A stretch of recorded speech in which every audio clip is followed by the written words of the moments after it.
Bom dia, guerreiros, tudo bem?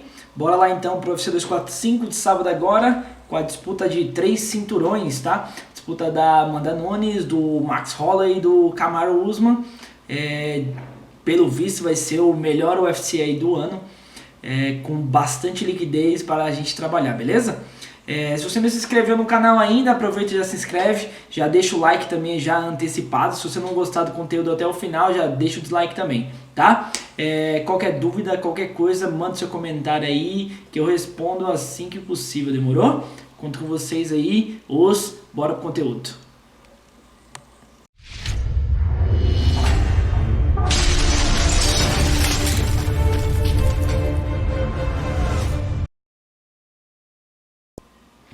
Voltamos então, pessoal.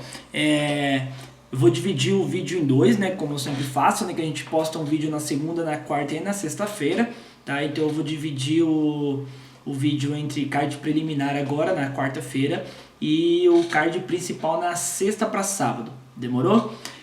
Vou dividir a tela aqui com vocês, rapidão. Aqui.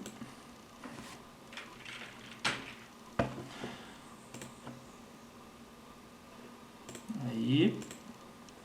Foi. Então a primeira luta é do Bonahelli Soriano e o Oscar Piechota, tá?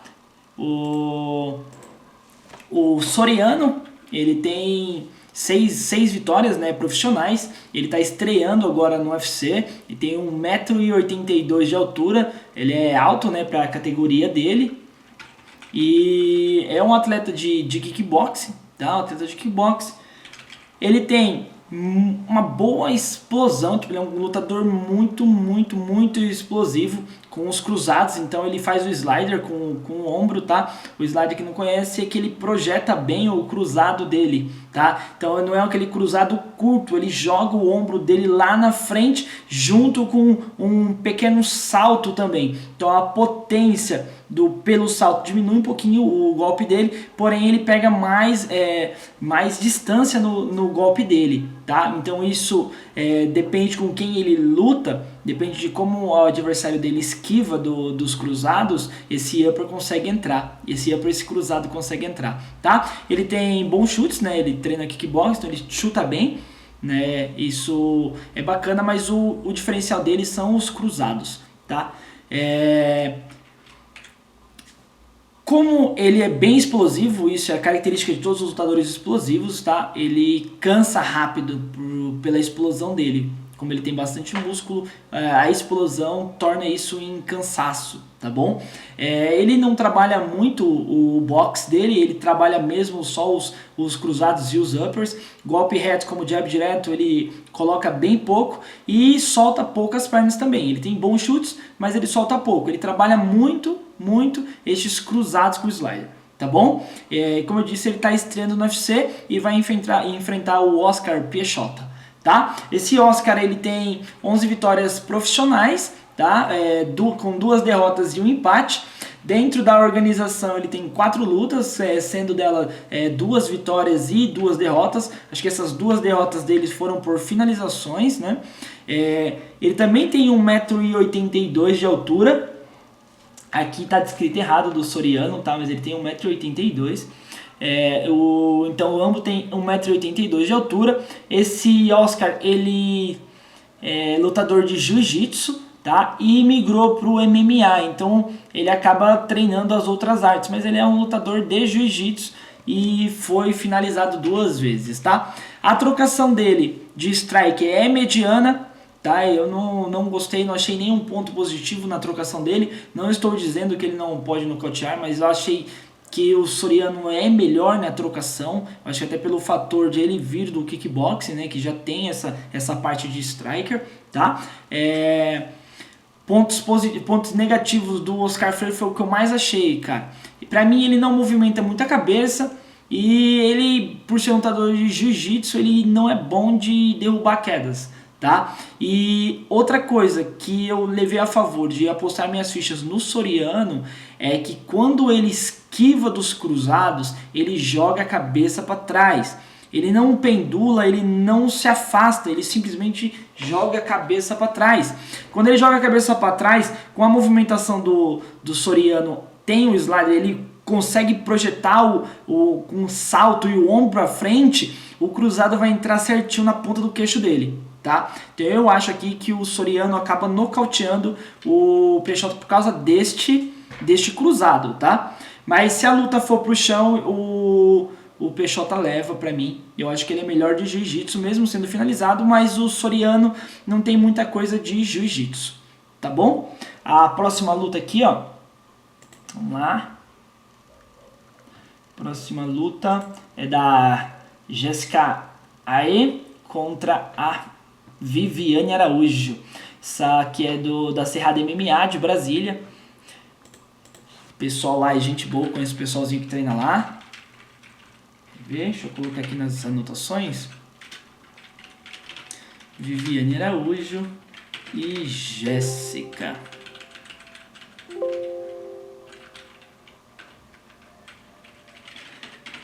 Viviane Araújo e Jéssica Ae.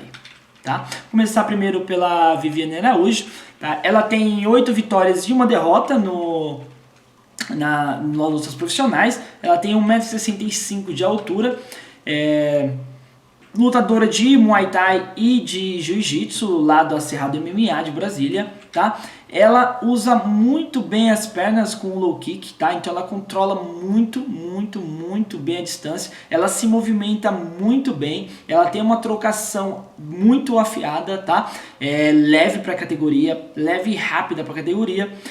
Porém, por ela ser leve e rápida, ela tem pouca força, ela tem pouca potência, ela não é muito forte. Não estou dizendo que ela não nocauteie, estou dizendo que ela não é tão forte para a categoria dela, tá bom? É a terceira luta dela no UFC, a terceira luta dela, foram 3 vitórias dela no UFC também. E, pra mim é uma ótima lutadora, nas minhas anotações é uma lutadora acima da média, tá? A Jéssica Ae já foi uma das campeões da categoria de mosca e galo dela, tá? Ela tem 14 vitórias e 7 derrotas de profissionais, tá? Também tem 1,67 m, ela é um pouco maior que a Viviane. Ela é uma lutadora mais completa em questão de artes marciais treinadas, tá? Ela treinou boxe, ela treinou Muay Thai, treinou wrestling também, que é categoria mais pro pessoal lá dos Estados Unidos, já treina isso desde a escola, tá? E também ela é faixa preta de jiu-jitsu brasileiro, tá bom? Ela tem boas combinações e tem um bom time de resposta, tá?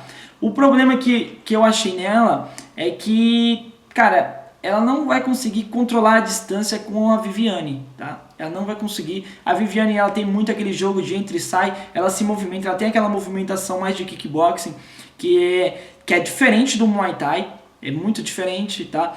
O pessoal do Muay Thai, eles são mais travados no chão, então eles têm mais potência no golpe. A Viviane, mesmo ela treinando Muay Thai, ela é leve, ela tem aquele kick, ela tem entrando e saindo, tá? E isso pra mim, como eu trabalho com isso, pra mim isso é muito importante, principalmente nas lutas femininas, porque a Viviane, ela tem muito volume de golpes, e se ela conseguir colocar esses volumes e cortar as combinações da Jéssica e a resposta, porque a única coisa que a Jéssica tem são boas combinações, só que a Viviane se movimenta, então a Jéssica não vai conseguir colocar as movimentações. A única coisa que vai sobrar para a Jéssica são as respostas. E se ela conseguir entrar e sair batendo e cortando as respostas da Jéssica, acabou a luta aqui. Eu acho que a Viviane leva por decisão unânime aqui, tá? Então mais um aqui que eu acredito que leva, tá? E é isso aí, bora para a terceira. Terceira luta é do Brendo Moreno e do Kai Kara-France.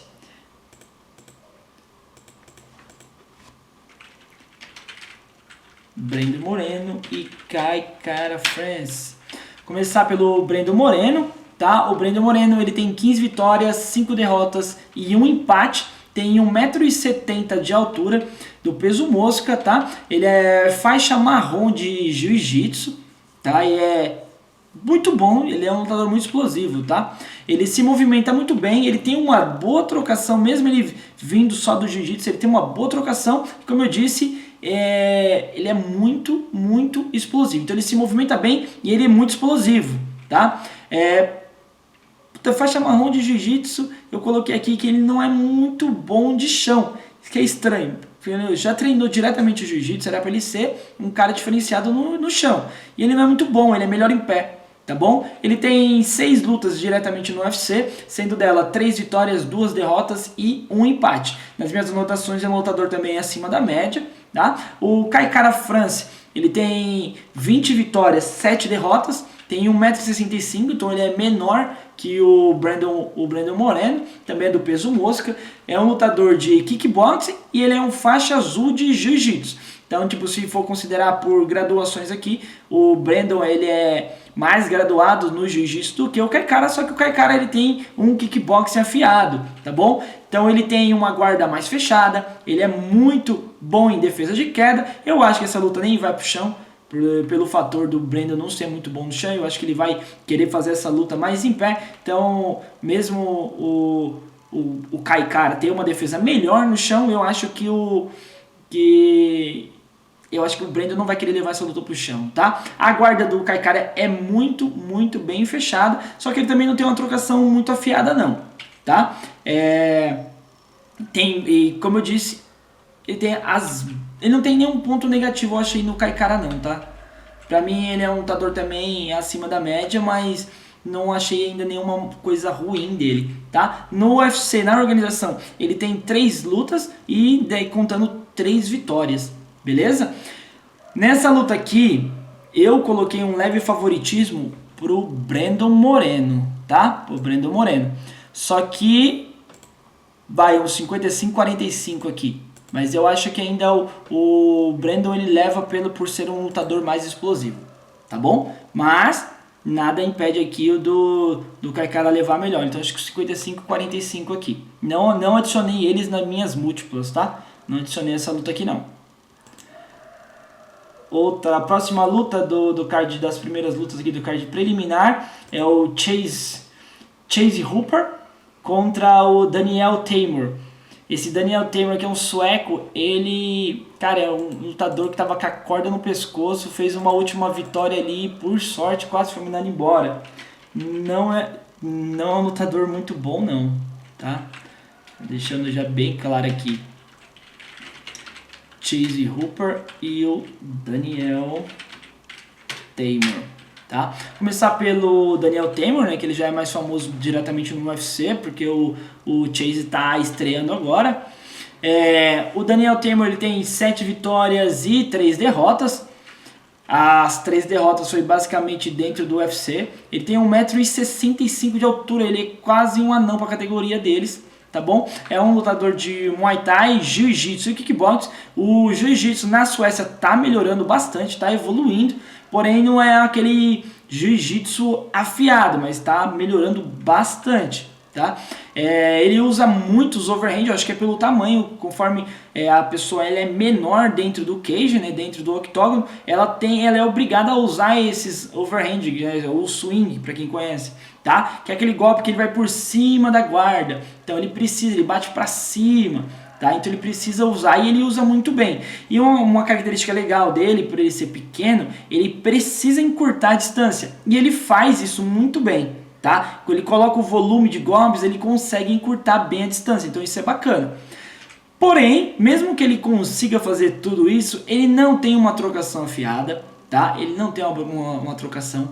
Ele é muito baixo para a categoria. Eu acho que, é muito absurdo a altura dele. Ele tenta até alguns chutes na coxa, mas não é nada de especial. E ele, como eu disse, o jiu-jitsu na Suécia está melhorando e ele não sabe muita coisa, mas está melhorando e eu acho que brevemente vai ser melhor, tá? Ele tem 4 lutas diretamente na organização, sendo dela 3 derrotas, né? E ele só perdeu pra cara ruim, cara. Só perdeu pra cara ruim, é impressionante. Nas minhas anotações aqui, ele é um cara abaixo da média. Pra mim já era pra estar fora do UFC. Se ele não tivesse ganhado a última luta, estaria fora hoje, tá? O Chase Hooper, como eu disse, está estreando no UFC. Ele tem 8 vitórias no profissionais, né? E um empate. Ele tem 1,85 m de altura. Esse é um cara extremamente magrelo. É um moleque, deve ser muito novo. Não vejo nada de especial nele também. Porém, ele é melhor de jiu-jitsu do que o Daniel Teymur. Ele é faixa marrom de jiu-jitsu. E a maioria das vitórias dele, dessas 8 profissionais, são por finalizações. Então ele é um lutador de treina jiu-jitsu desde criança, tá? Eu estava acompanhando o background dele e ele treina desde criança. Então a trocação dele é uma porcaria. A trocação dele, eu vi os treinos dele, a trocação dele é uma porcaria, é um lixo, não sabe trocar. Eu acho que se o Daniel Teymur conseguir manter a luta em pé, ele leva. Se for pro chão, ele perde, tá? Foi exatamente esses são os critérios. Não coloquei eles, não adicionei eles nas minhas múltiplas, porque eu acho que aí eu vou analisar a luta. Se o Chase conseguir levar o Teymur por chão, eu entro a favor do Teymur, do Chase, perdão. E se a luta mantém em pé, eu entro a favor do Daniel, porque a trocação do Chase é horrível, tá? Ele parece ser muito fraco, tipo, ele é muito estranho lutando, parece ser, não bota medo em ninguém, sabe? Esse cara aqui, eu tava olhando os treinos dele, não era pra ele estar no profissional não, mas devem ter visto alguma coisa nele, vamos assistir ao UFC pra ver o que ele vai demonstrar pra gente, tá? E como eu disse, também tá estreando, coloquei ele aqui pra mim abaixo da média, vamos ver, eu quero ver pessoalmente mesmo, ao vivo, para ver o que vai acontecer. Mas os cenários são esses. Se o Chase, ele é muito bom de jiu-jitsu, todas as lutas dele são por finalizações, então tipo, pro jiu-jitsu dele é muito afiado. Então se for pro chão, o Chase leva. E se mantém em pé, eu acho que o Daniel Teymur, ele é favorito em pé. Tá bom? Próxima luta aqui. Vamos lá. O Matt Brown contra o Ben Saunders. Deixa eu colocar aqui.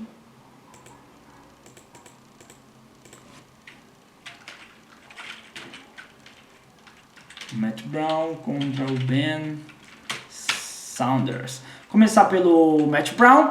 Ele tem 21 vitórias e 16 derrotas, ele tem 1,82 m de altura, ele luta pela categoria dos meios pesados, tá? Ele é um atleta de boxe, jiu-jitsu e kickboxing, tem bons jabs e boas cotoveladas, tá?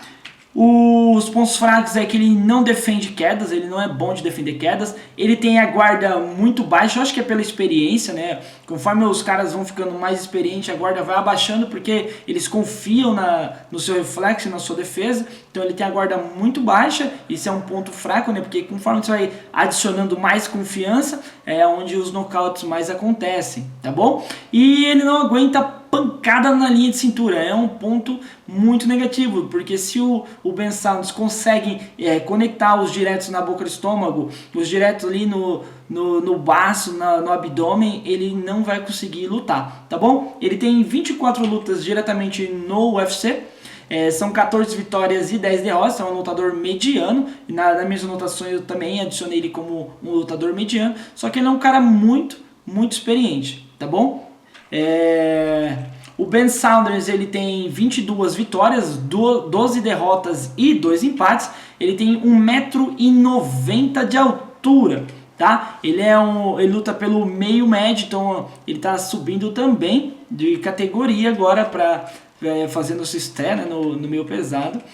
Ele é um atleta de Jeet Kune Do, é difícil acontecer aparecer algum atleta disso no UFC, tá? Quem não conhece o Jeet Kune Do, é a arte marcial criada pelo Bruce Lee. E é muito difícil alguém vir pro MMA com isso, tá? Mas aparecem uns doidos aí. Ele também é um atleta de Muay Thai Boxe, tá? Ele tem bons low kicks, né? Deve ser pelo Muay Thai, porque não deve ser do Jeet Kune Do. Não tô dizendo que é uma arte marcial ruim, mas eu acho que não é uma arte marcial para combate em MMA, tá bom? Pontos fracos, ele baixa muito a cabeça e ele é um lutador totalmente estranho. Tipo, ele tem a forma dele lutar, e eu acho que criaram só pra ele. Tipo, aquele cara que... Sabe quando você cria um personagem dentro do jogo do UFC no PlayStation lá, que você cria e coloca os golpes que você quer? Eu acho que fizeram isso com ele. Ele é um lutador totalmente esquisito. Eu acho que o Matt Brown aqui é um pouco melhor que ele, tá? Mas o Matt Brown também tá velho pra caramba, então... Sei lá, né? Ele tem 12 lutas no UFC, sendo delas 6 vitórias e 6 derrotas. Nas minhas anotações, ele entra como um lutador abaixo da média, tá bom? Do Matt Brown e do Ben Saunders, eu coloquei nas minhas múltiplas que o Matt Brown leva esta batalha, tá bom? Eu acho que o Matt Brown, ele é mais completinho do que o Ben Saunders, só que o Ben Saunders, ele é um cara esquisito, né? Então tudo pode acontecer nessa luta, mas eu coloquei que o Matt Brown entra como ganhador, tá bom? Na próxima luta, da Ketlen Vieira e a Irene Aldanha. Essa Irene Aldanha tem um controle muito fantástico de distância, tá? E a Ketlen tá voltando agora. Vive ferrada e tá voltando agora. Ketlen e Irene Aldanha, tá? Começar pela Irene aqui, ela tem 11 vitórias e 5 derrotas, ela tem 1,75 m de altura, ela compete pela categoria dos galos, tá? Ela treina boxe e jiu-jitsu, só que ela usa mais o boxe nas lutas delas, tá? Ela é uma lutadora com uma ótima envergadura, ela é fantástica com a envergadura dela. Ela é rápida com a movimentação, então ela sabe aquele controle de entra e sai, então ela bate, sai, bate, sai, bate, sai.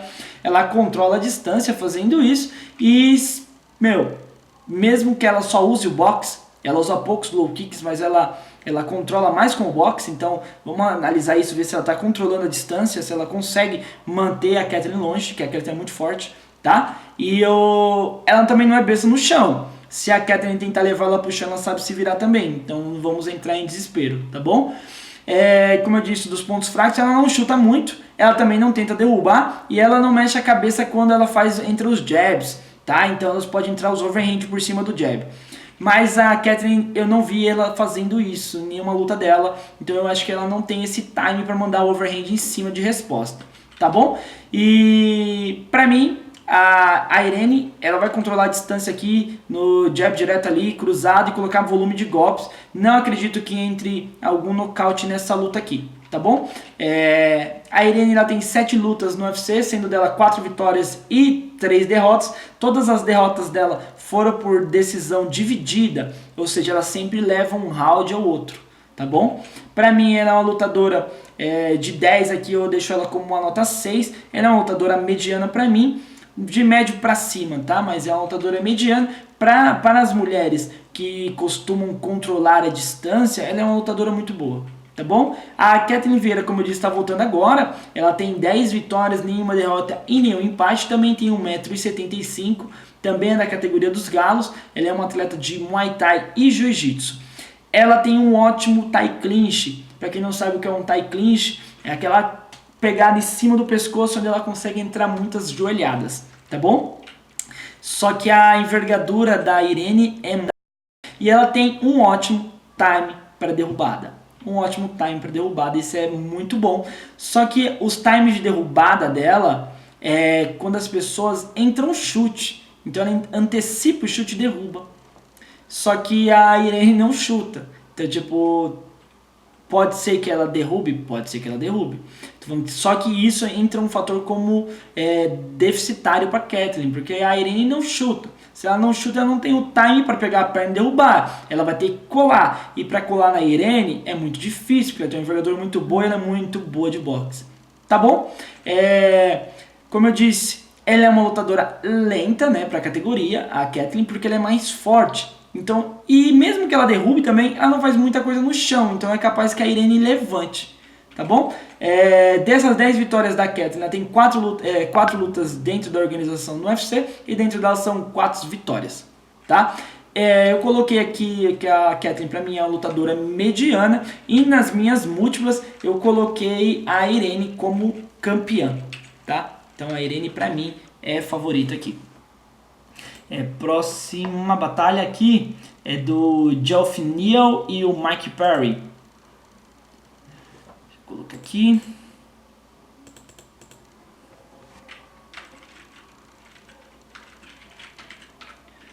Geoff Neal e o Mike Perry, tá? Começar pelo Neal.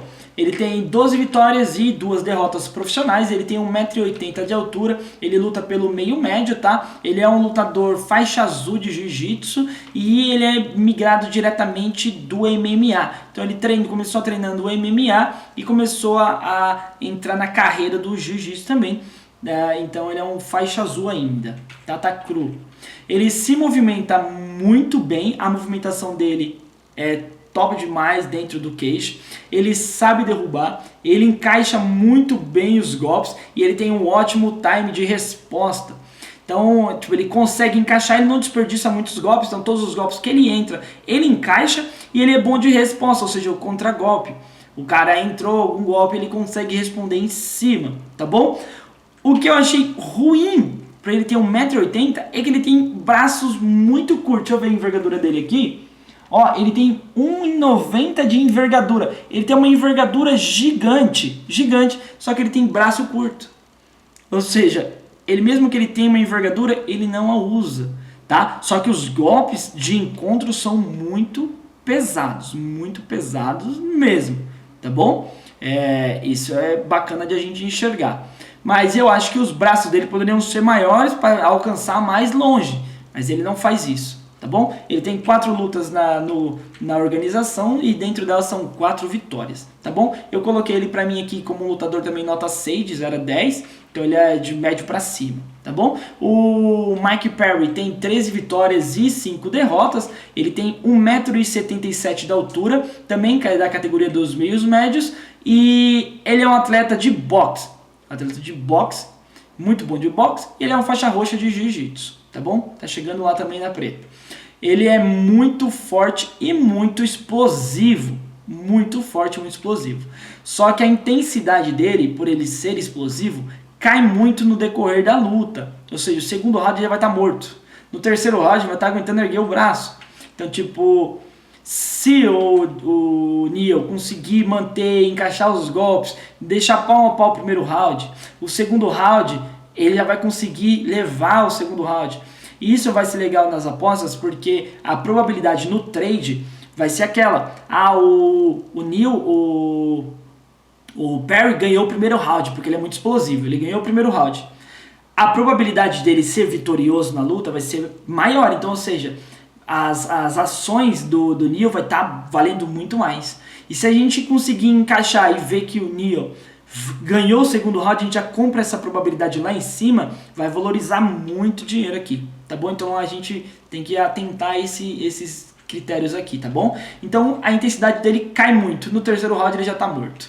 Ele tem 11 lutas diretamente no UFC, sendo delas 6 vitórias e 5 derrotas. Pra mim também eu deixei ele como um atleta nota 6, então é de médio pra cima, e eu coloquei aqui pra gente analisar o cenário. Tá? Coloquei exatamente assim, ó. Se ele esperar o segundo round para lutar, ele leva, tá? Ele vai fazer o quê? Desgastar o Perry no primeiro round e tentar levar o segundo e terceiro, tá? Mas ele tem que fazer o Perry se desgastar. Então ele tem que testar o cara para o cara se desgastar, para ele chegar no segundo e no terceiro e levar a luta, tá bom? Esse aqui eu não coloquei nas minhas múltiplas, eu vou esperar o que vai acontecer no ao vivo, beleza?